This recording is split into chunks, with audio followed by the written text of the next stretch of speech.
queremos agradecer a presença de cada um de vocês. Nós estamos realizando esse fórum de religião, ciência e verdade. O objetivo do fórum é discutir a possível compatibilidade entre religião, ciência e verdade. Nós estivemos ontem com o Dr. Márcio compartilhando também. Hoje nós estamos com o Dr. Jorge Luiz Patrocínio. Ele tem doutorado em doutorado em teologia histórica, e ele vai falar sobre essa compatibilidade, dando uma ênfase maior sobre a questão da religião. Depois da palestra, nós vamos estar abrindo um tempo para perguntas, para estarmos tirando qualquer tipo de dúvida. Então, nós agradecemos a presença de vocês, agradecemos a faculdade que nos cedeu o auditório para essa palestra, e creio que nós teremos um tempo bem agradável hoje aqui. Nós vamos estar passando a palavra para o Dr. Jorge, ele vai estar se apresentando e depois vai estar dando a palestra dele.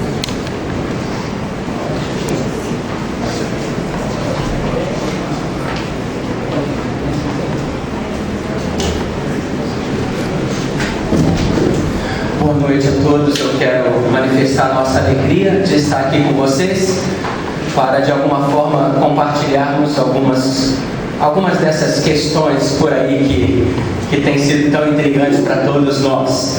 Deixe-me rapidamente dizer quem eu sou. Na verdade, eu sou pastor de uma igreja e, ao mesmo tempo, professor de algumas universidades. A gente contribui com a Mackenzie em São Paulo e também com a Universidade FTSA de Londrina.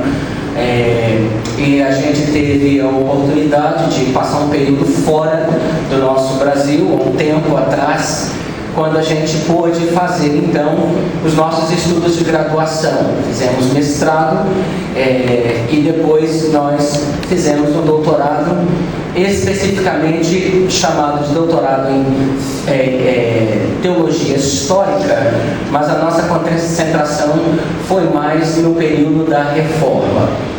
Esse sou eu então, Jorge Luiz Patrocínio, sou casado, tenho 2 filhos e a turma foi toda lá em Cachoeiro de Itapemirim. Se algum dia você passar por ali, BR-101 indo para Vitória e ver a placa Cachoeiro de Itapemirim, lembre-se, o pastor Jorge que está ali, e nós estamos assim militando e ajudando em algumas áreas. Deixe-me dizer para você o que é que nós vamos fazer. Por 1 hora, eu vou dizer para você em 1 minuto ou 2.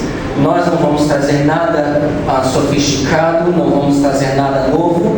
Não há nada novo debaixo do sol, né? Vamos trazer questões simples. Basicamente, queremos levantar uma tese que vamos pontuar na nossa introdução. E a tese é a seguinte: quando falamos sobre religião, ciência e verdade, estamos falando, na realidade, sobre uma coisa, a verdade. Estamos falando sobre verdade e prosseguindo em 2 avenidas, religião e ciência. Essas avenidas são como os trilhos de uma linha férrea. Ou seja, são 2 trilhos que andam. Eles não se misturam, não se separam, eles estão ali. Também nessa tese nós vamos pontuar que tudo que sabemos em religião e ciência é limitadíssimo a respeito da verdade. Essa é a tese. E para defender essa tese, nós vamos levantar para vocês 3 figuras. Eu quero trazer a ideia de um antropólogo da nossa geração. Eu quero pensar com vocês sobre a ideia ou as ideias de um educador que viveu um período crucial, você vai ver, e depois de um teólogo do início dos séculos, tá bom? Então vamos começar assim. Eu sou um pouco assim, eu não perguntei para ele se eu podia ficar em pé, eu sou assim, eu mexo muito. Quem grava tem muita dificuldade de me acompanhar, mas a gente vai tentar ficar quieto possível aqui diante de vocês, tá bom? Vamos começar então. Bom, eu gostaria de inicialmente, nessa noite, levantar ou pontuar um texto da Bíblia, que é um texto muito negligenciado talvez, ou passa desapercebido por todos nós. E o texto que eu gostaria de mencionar com vocês se encontra na primeira carta aos Coríntios, de Paulo aos Coríntios, capítulo 13, que fala sobre o amor. No versículo 8, ele diz assim: havendo profecias, desaparecerão, havendo línguas, cessará, havendo ciência, passará. Veja que o que o Paulo está dizendo é que religião, profecias e línguas e ciência passarão. Ele assevera que nós estamos morando numa casa terráquea, e talvez podemos até lançar mão de filósofos como Platão, que afirmava que o mundo não é o nosso lar, e que haverá um momento em que essas coisas, religião e ciência, passarão. E a pergunta levantada é: quando será esse momento?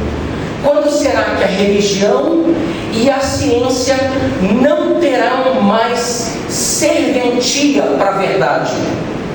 A resposta de Paulo também está nesse texto. Ele diz assim no versículo 10: quando vier o que é perfeito, o que é em parte será aniquilado. Ou seja, haverá um momento em que virá o que é perfeito. E agora o que é em parte, religião e ciência, passarão. E ele usa, nesse mesmo texto, 1 Coríntios 13, dois exemplos sobre o nosso conhecimento de verdade, nesse texto. E são dois exemplos. O primeiro, ele diz assim, versículo 11: quando eu era menino, falava como menino, sentia como menino, pensava como menino. Quando cheguei a ser homem, desisti das coisas de menino. Então Paulo está dizendo que o nosso conhecimento de religião e de ciência são limitados, são conhecimentos limitadíssimos. No versículo 12, ele dá um outro exemplo. Ele diz assim: porque agora vemos como em espelho, obscuramente, então veremos face a face. E ele conclui dizendo: agora conheço em parte, então conhecerei também como sou conhecido. Então, se pudermos usar essa metodologia de Paulo para a verdade, ao dizer que religião e ciência são conhecimentos limitados, limitadíssimos, como uma criança ou como olhar no espelho, se pudermos usar este exemplo, nós chegaremos rapidamente a algumas conclusões baseadas no que ele fala. Primeiro, nós teremos o fato de, ao estudarmos religião e ciência e verdade, nós não estamos estudando três assuntos, mas estamos estudando um assunto com duas avenidas. Isso fica claro para nós. E a fórmula, se chegarmos a uma fórmula matemática sobre o que ele está dizendo, a fórmula seria a seguinte: a fórmula não seria, por exemplo, religião é igual verdade e ciência é diferente de verdade, ou vice-versa, ciência é igual verdade, religião é diferente de verdade. A fórmula não seria essa, pelo que ele diz que a religião passará e a ciência passará. A fórmula seria: religião e ciência é igual à verdade. É preciso dizer que nós somos extremamente, aliás, por sermos da nossa geração, envolvidos por movimentos filosóficos depois da Idade Medieval. O Iluminismo, por exemplo. Por isso que a gente degladia muito, a gente briga muito entre religião e ciência. Bom, uma outra conclusão é que quando falamos de religião e ciência, estamos falando de um conhecimento parcial, à luz do que Paulo diz. Então eu tenho a impressão que a nossa abordagem não deveria ser arrogante como senhores, mas deveríamos fazer a abordagem humildes como eternos aprendizes a respeito da verdade. Terceiro, no contexto do texto, a verdade não está subjugada à religião e à ciência. Verdade, na realidade, se formos redundantes, verdade, na verdade, é mestre. A religião e a ciência são pontos. Agora, esse tema é um tema extremamente empolgante para nós brasileiros, principalmente, por alguns motivos. Primeiro, porque nós somos um país religioso.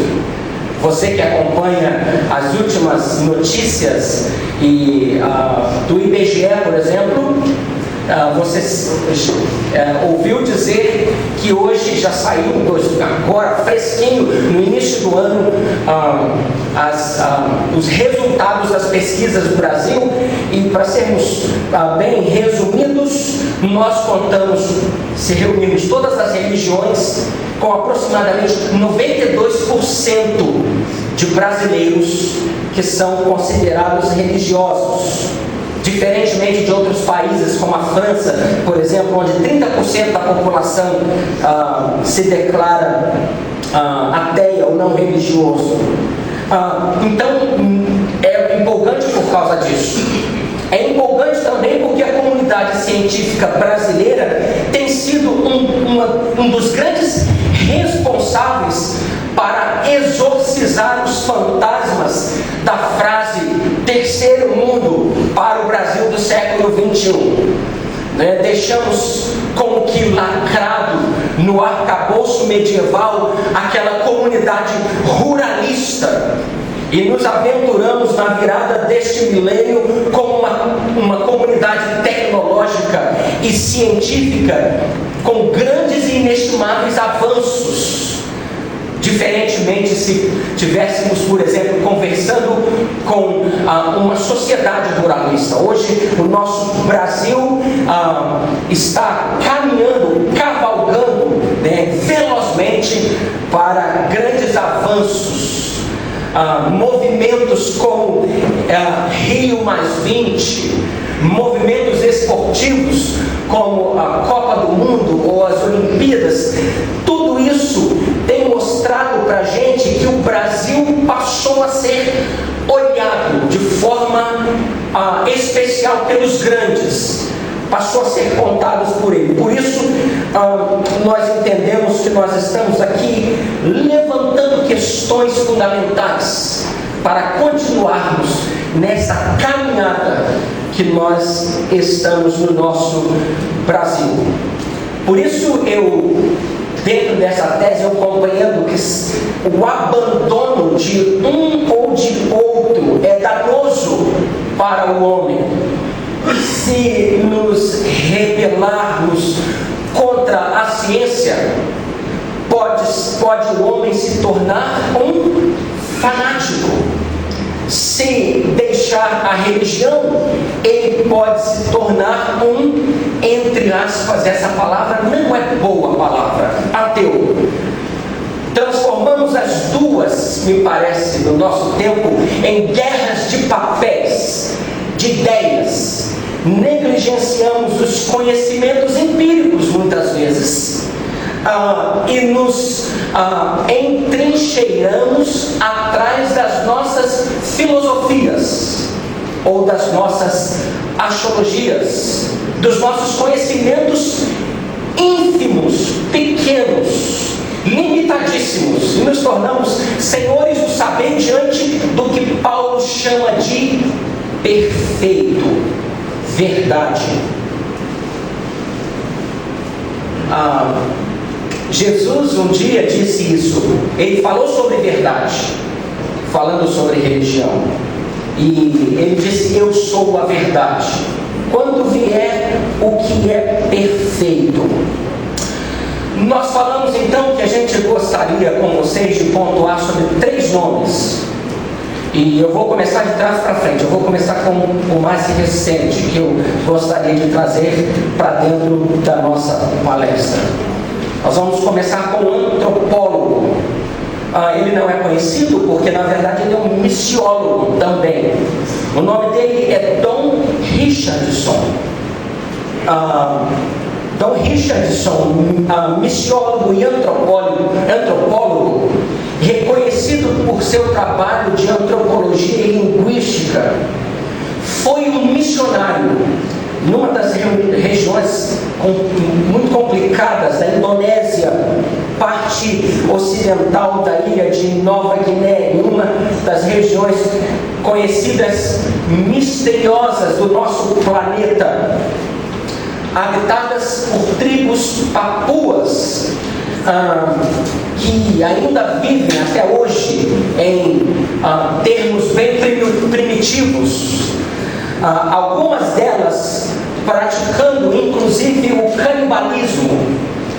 É famoso e conferencista por ser autor de um vasto documentário e material e de vários livros que se tornaram best-sellers na área de antropologia e missiologia. Por exemplo, o Totem da Paz, no inglês Child Peace, Senhores da Terra.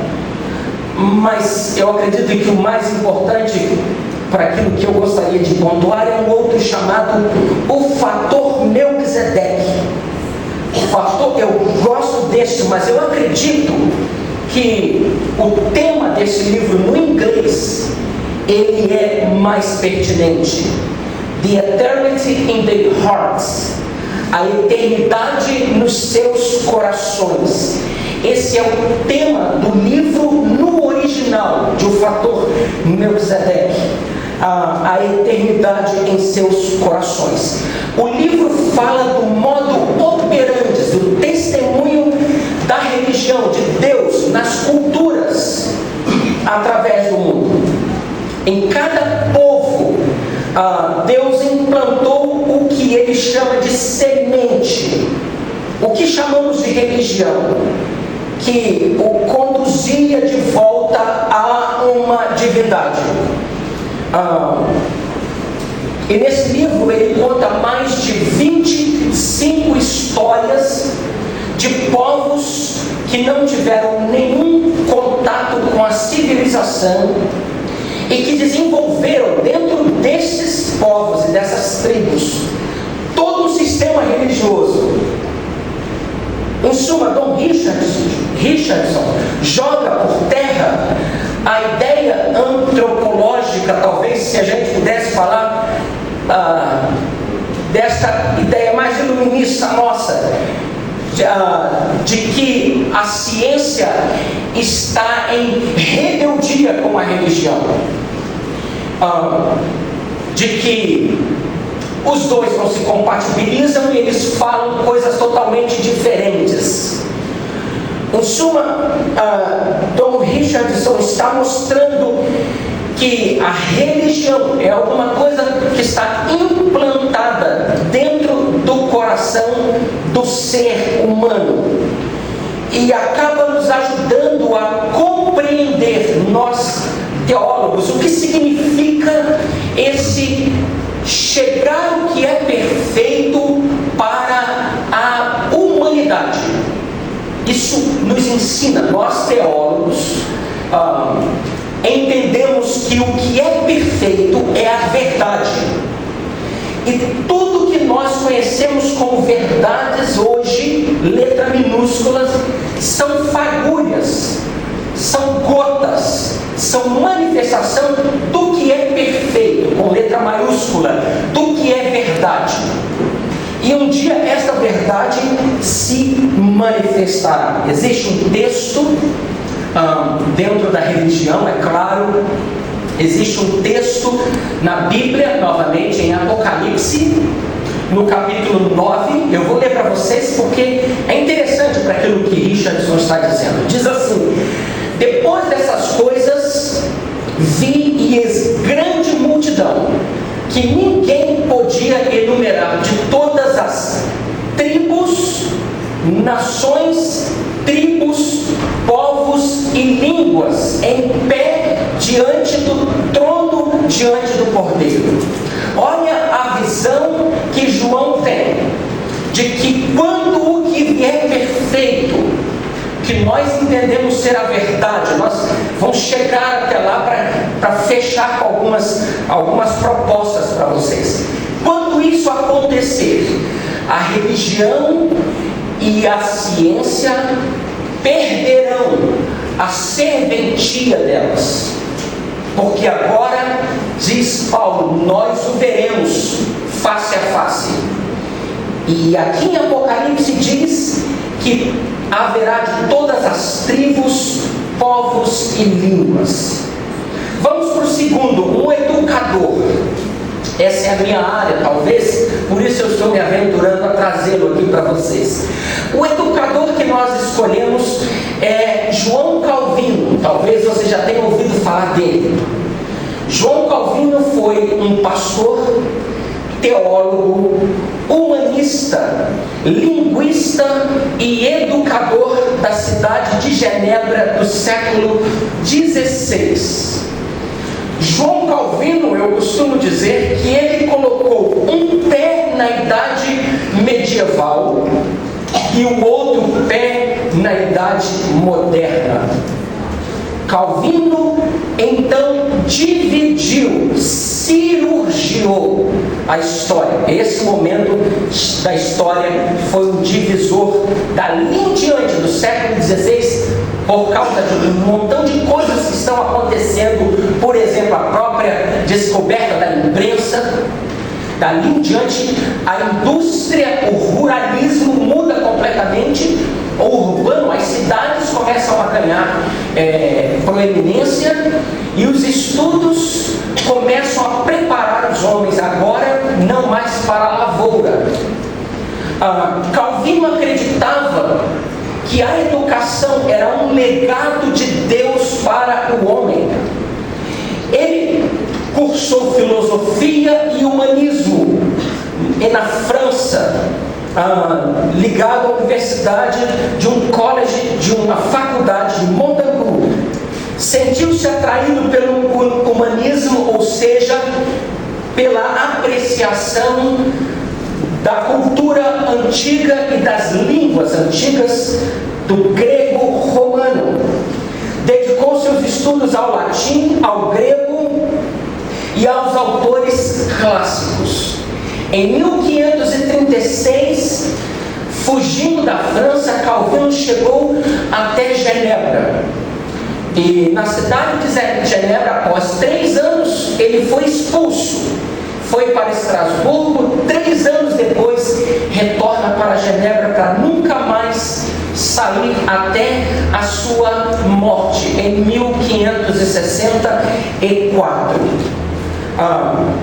Em 1536, logo que ele chegou na cidade de Genebra, lembre-se, o período medieval está se fechando. E assim que ele chegou, ele apresentou um plano revolucionário para a sua época, para o conselho da cidade. E nesse plano incluía uma escola para todas as crianças, na qual as crianças pobres teriam ensino gratuito. Era a primeira escola primária obrigatória da Europa. Em uma delas, de uma forma revolucionária para o seu tempo, Calvino fez questão de incluir na mesma classe, meninos e meninas. Ele desejava que os alunos das escolas de Genebra fossem futuros cidadãos da cidade, bem preparados na linguagem e no humanismo, além de terem formação cristã. O currículo que ele ajudou a elaborar nas artes e na ciência, além de ênfase nas escrituras, fez com que religião e ciência andassem de mãos dadas. Um dos seus biógrafos, Moore, diz o seguinte: o principal propósito das escolas de Genebra era eminentemente prático, ou seja, preparar os jovens para a sociedade, para o serviço ao governo e para o ministério. Totalmente diferente do seu tempo, onde o propósito principal era preparar os jovens para o trabalho no campo. João Calvino estava vivendo sem se dar conta desse divisor, dessa cirurgia na história. O humanismo do século XVI, ele é diferente do movimento iluminista depois. O humanismo que Calvino herda e que Calvino estuda é um humanismo que tem como o seu grande expoente Erasmo de Roterdã. É um humanismo do retorno às fontes, retorno aos escritos primários. O próprio Erasmo dizia que não era justo estudar Aristóteles traduzido para o latim. Esse humanismo, diferentemente do humanismo do iluminismo, do humanismo da pós-modernidade, porque nós sabemos que a modernidade abriu o homem para as máquinas, e que o pós-modernismo foi uma rebeldia a isso, porque o homem agora perdeu espaço para as máquinas. O importante é o homem voltar para o centro. O humanismo antropocêntrico não está totalmente concentrado no que Calvino, o educador, está dizendo. Por isso ele conseguia entender que a religião e a ciência eram grandemente válidas para o seu tempo. O resultado não poderia ser outro. Em 1559, 5 anos da morte de Calvino, Calvino inaugurou a Academia de Genebra, a Universidade de Genebra. Um dos professores da universidade do século XIX, Charles Bourgot, disse o seguinte: a primeira fortaleza da liberdade nos tempos modernos. A Universidade de Genebra, sob a égide do educador Calvino, prezava pela religião, pelas escrituras e também pela ciência. Isso foi 1559, o mesmo ano que o Index Librorum Prohibitorum do Concílio de Trento estava sendo lançado, contendo livros científicos, de filósofos, de enciclopedistas, de romancistas e de poetas, como por exemplo Galileu Galilei, como Nicolau Copérnico, como Maquiavel, como Erasmo de Roterdã. Esses escritos foram lançados no livro proibido, chamado de Index Librorum Prohibitorum.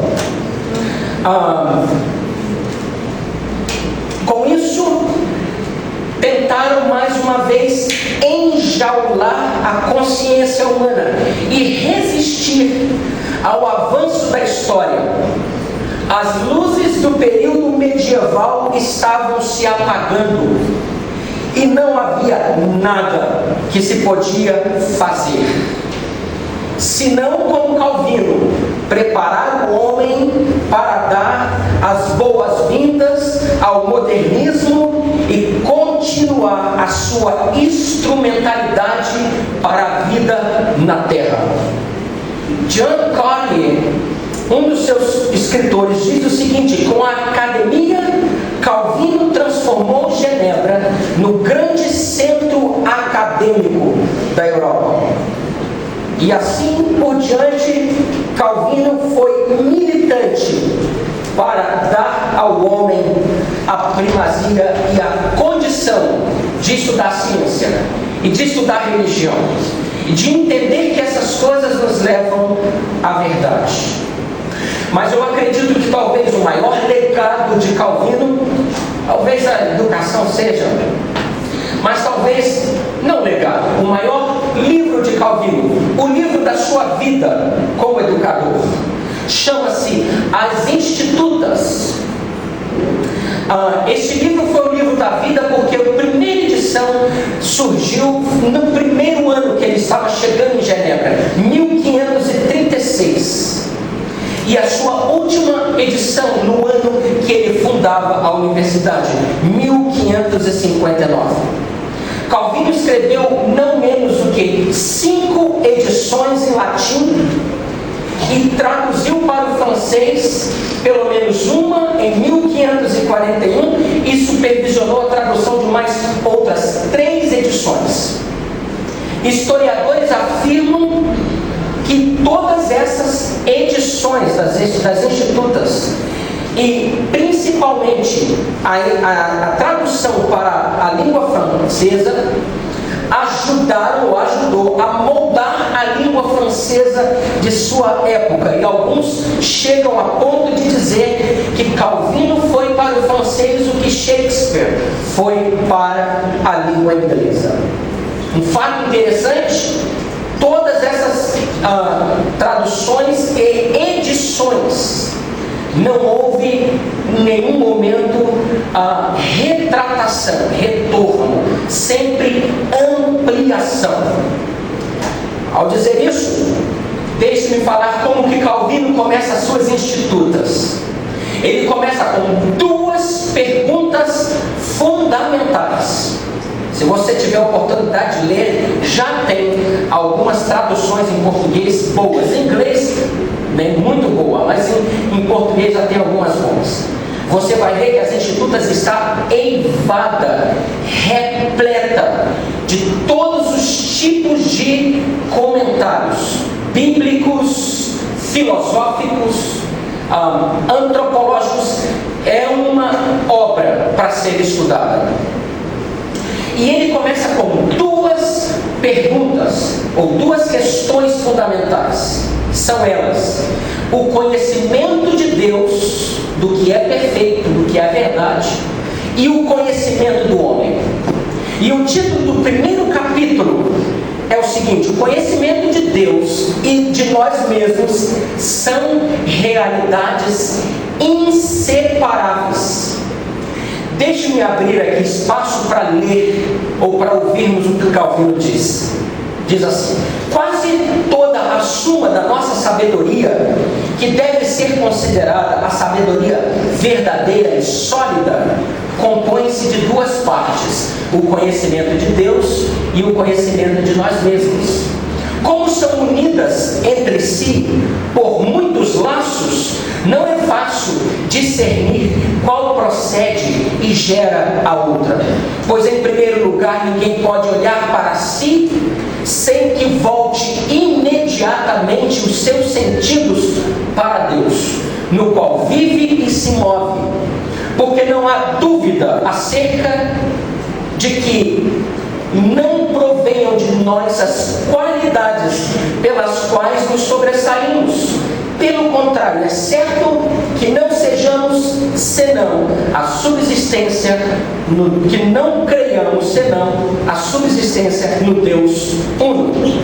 E ele diz assim, palavras do educador Calvino: toda ciência, toda natureza, todo o universo são manifestações visíveis da existência de Deus. E tudo isso é suficiente para que os atributos incomunicáveis de Deus sejam reconhecidos pelo homem. E ele usa um texto, o Salmo 19, versículo 1, que diz assim: os céus proclamam a glória de Deus, e o firmamento anuncia as obras das suas mãos. Então ele diz que toda a natureza, toda a existência, os céus e a terra, tudo isso está patente, estão impressas as digitais do Criador. E tudo isso seria suficiente para o homem reconhecer. No entanto, ele prossegue dizendo: como sua mente se encontra como que desbotada, os seus olhos nublados pelo véu para as ações dos nossos primeiros pais, apesar de que a manifestação de Deus é clara, esse homem não consegue vê-lo. O que Calvino está mostrando para nós é que todo o nosso conhecimento, mais uma vez, de religião e ciência, é um conhecimento parcial e infinitamente menor do que é a verdade a ser revelada. Resumindo esses dois pontos: o primeiro, a antropologia, a religião está enraizada no coração do homem para levá-lo à verdade. A educação, ou educador humanista, na nossa herança humanista do século XVI, Calvino diz assim, palavras de Calvino sobre religião e ciência: são como que gotas do céu que caem sobre nós para sermos conduzidos como que de um regato, curso de água de pouca extensão, para a fonte, a verdade. Por isso nós entendemos, essa é a nossa tese inicial, de que é como uma linha férrea. Nós não precisamos nos degladiar com elas. Podemos caminhar sempre humildes. Nós não somos mestres, somos meninos e olhamos como que num espelho nublado. A terceira figura que muito falou sobre religião e eu queria falar para vocês hoje é a figura do primeiro século da nossa história, Jesus Cristo. Jesus, também chamado de Jesus de Nazaré, é a figura central do cristianismo e da humanidade. Enquanto Calvino, ou a Reforma, cirurgiou a Idade Média da Idade Moderna, Jesus dividiu a história naquilo que biblicamente ficou conhecido como a plenitude dos tempos. Enquanto Calvino viveu esse movimento, Jesus deu sentido a toda a história e a partir dali começamos a contá-la. Ele nunca escreveu uma palavra sequer, senão algumas na areia. Ele nunca arrebanhou multidão para ensinar, apenas alimentá-los e pregar, mas nunca os discipulou. Nunca saiu das redondezas da sua terra. Não viveu muito tempo, não teve mais do que 3 anos para ensinar e 12 homens apenas sob a sua égide. Tornou-se figura central de toda a história e o personagem de quem mais os autores escrevem em todos os tempos. Para nós, os cristãos, ele é o Filho de Deus que veio para salvar a humanidade. Para outras religiões, se tornou uma figura controvertida. Há um cântico de 1973 de um grupo chamado Vencedores por Cristo, que narra exatamente o que se pensa de Jesus. O cântico diz assim: muito embora um só Jesus exista, nem todos sabem vê-lo como é. Filósofo, poeta ou comunista, ou mesmo hippie, já se disse até. E ele continua dizendo: Jesus foi uma figura da religião, mas a literatura, o cinema e o teatro se interessaram por ele. A sociedade que Jesus vivia não era uma sociedade científica, mas era uma sociedade estratificada. A religião era extremamente sectária, dividindo assim a sociedade em não numa sociedade religiosa e uma sociedade científica, mas numa sociedade religiosa e uma sociedade mundana, entre aspas, secular. O próprio templo de Jerusalém defendia essa ideia, tendo departamentos, tendo partes onde alguns não podiam entrar nos outros atos. E Jesus viveu ali tendo que dar respostas à religião. Eu gostaria de olhar para essas respostas de Jesus, rapidamente, de uma forma bem religiosa. Existem pelo menos 3 acontecimentos que são interessantíssimos para estudá-los. O primeiro fala de um homem chamado Nicodemos, no capítulo 3 de João. Nesse texto, temos o mais célebre discurso, o famoso encontro entre essas duas figuras: Jesus, que era considerado mestre, e Nicodemos. Nicodemos era chefe do sinédrio. Se quisermos colocar um linguajar bem atual, vamos chamá-los de um diretor de uma grande universidade. O sinédrio era um tribunal religioso dos judeus, constituídos de professores da lei, de sumos sacerdotes, de representantes das escolas religiosas, saduceus, essênios e fariseus. Nicodemos era um religioso extremo e conhecedor da lei mosaica e dos costumes judaicos. Nicodemos transitava entre a religião e a ciência, costumes judaicos. E nesse encontro, Jesus conversa com Nicodemos sobre religião. Mas ele o faz de uma forma muito peculiar, usando termos científicos. Ele diz assim para Nicodemos: se alguém não nascer de novo, não pode ver o reino de Deus. E aí diz a história que Nicodemos não entende, porque nascer de novo era um termo científico. E Nicodemos fala: como que a gente pode voltar ao ventre da nossa mãe? E Jesus rapidamente socorre. E aqui Jesus fala do que nós estamos conversando, porque ele diz assim, ele socorre, dizendo: tu és mestre em Israel e não conhece? Se falarmos das coisas espirituais, se falamos das coisas espirituais você não entende, como mais se falarmos das coisas físicas? Em outras palavras, Jesus está dizendo aqui que há coisas de religião e coisas de ciência, e que isso não violenta uma ou outra em detrimento da verdade. Nesse diálogo, então, Jesus entra nesses 2 níveis. Ele entra porque ele está tratando da verdade. A gente já vai chegar no final. O segundo exemplo, nós já vamos terminar, mas estou aqui contando mais 10 minutos, estou vendo para as 8h15. Nós já vamos terminar com vocês. Jesus tem outro encontro interessante, que representa a comunidade mundana, entre aspas, secular. Não é mundanismo como nós taxamos, mas secular.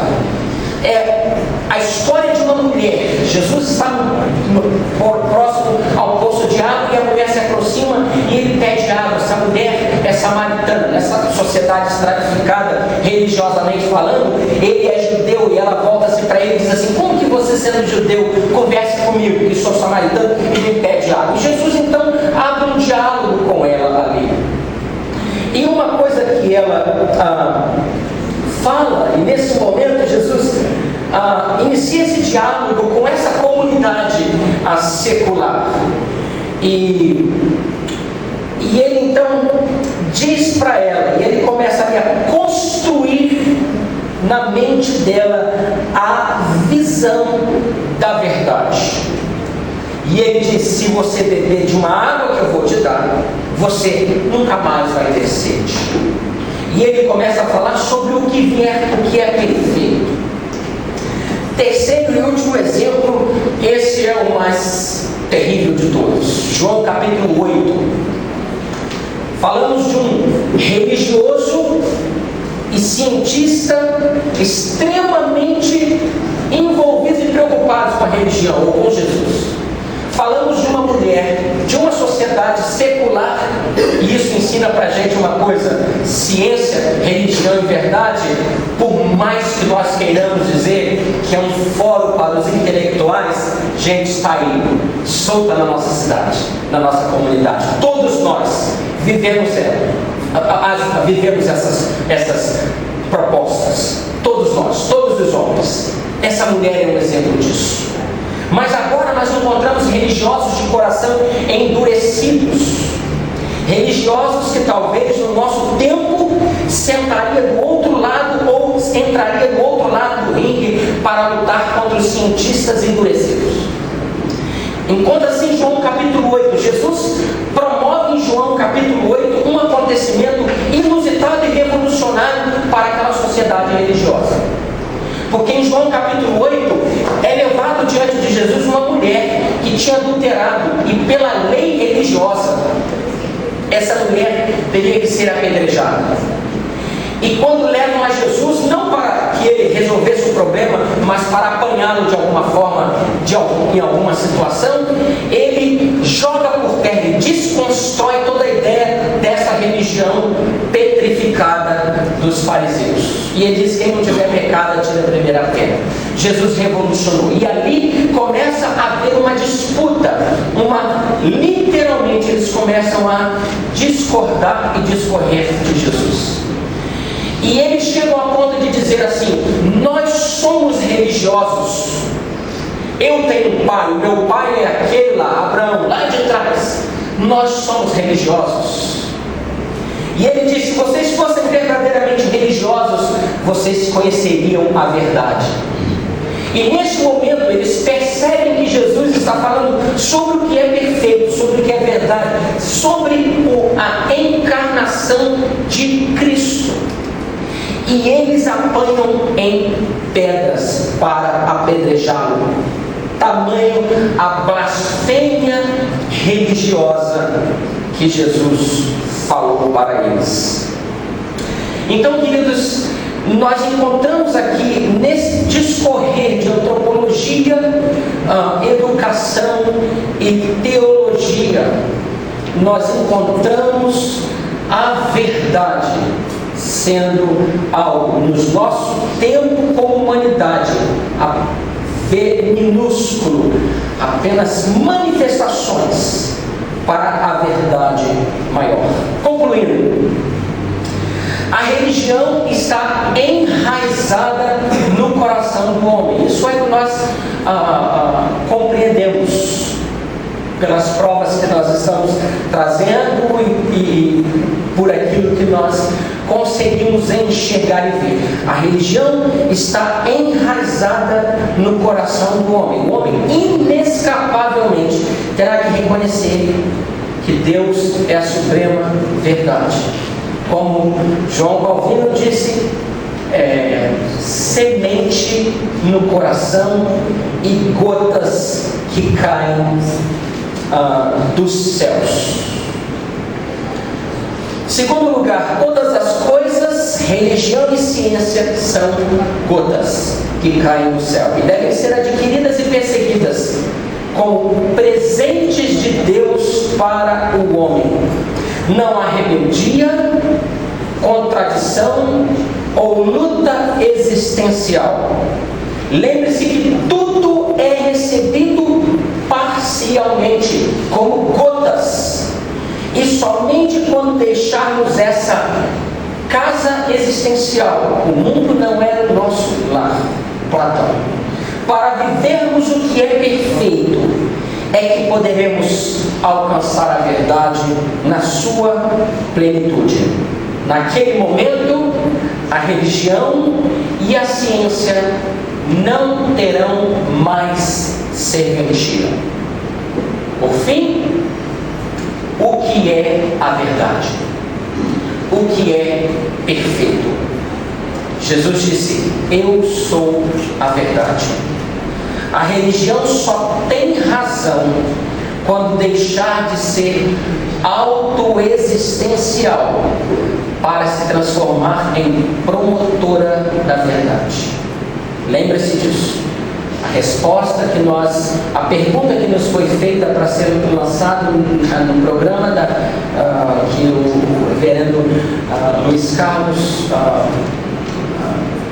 tem aqui na região, foi exatamente sobre isso. Foi exatamente sobre esta: será que a religião e a ciência se degladiam? A religião não seria algo humano, o ópio do povo? Lembre-se, não é do nosso tempo. No período de Jesus já tinha também. Existem religiões antropocêntricas. Toda religião antropocêntrica, na nossa visão, na nossa ideia, a religião precisa ser teocêntrica, precisa nos levar para a verdade.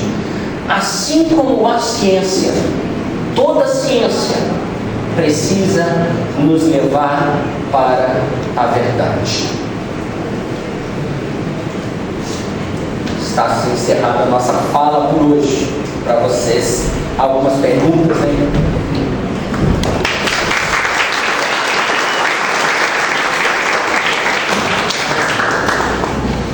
Bom, nós gostamos de abrir para as perguntas. Vamos postar o microfone aqui.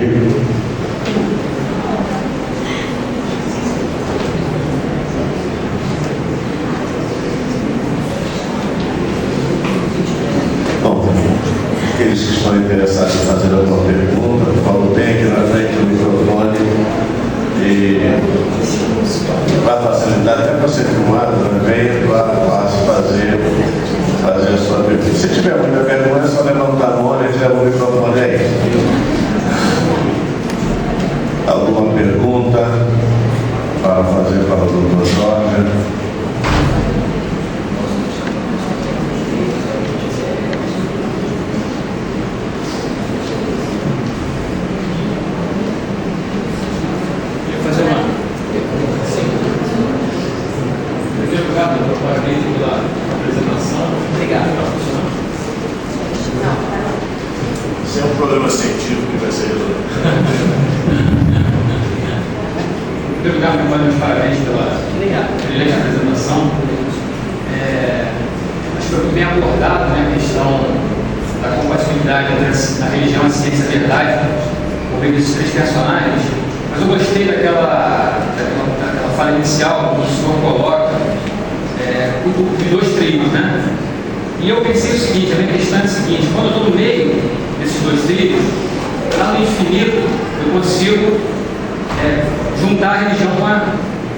juntar os dois trilhos, juntar a religião e a ciência.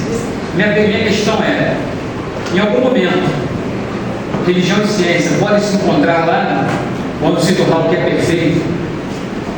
Religião está ligada à fé, no meu entendimento, e ciência é ligada à razão. Em algum momento, fé e razão elas se encontram? Hoje elas podem se encontrar ou só quando é o que é perfeito? A minha questão seria nesse sentido. Obrigado pela pergunta. Uma coisa interessante que ele falou sobre os trilhos, que agora você na sua mente fica muito claro, para mim fica assim, né? Quando você olha lá no final. O mais interessante é que quanto mais você anda, eles não se encontram. Então, você está andando, parece que vai chegar e não conseguem se encontrar. Como nós falamos, eu particularmente acredito que tudo que nós conhecemos hoje é muito limitado.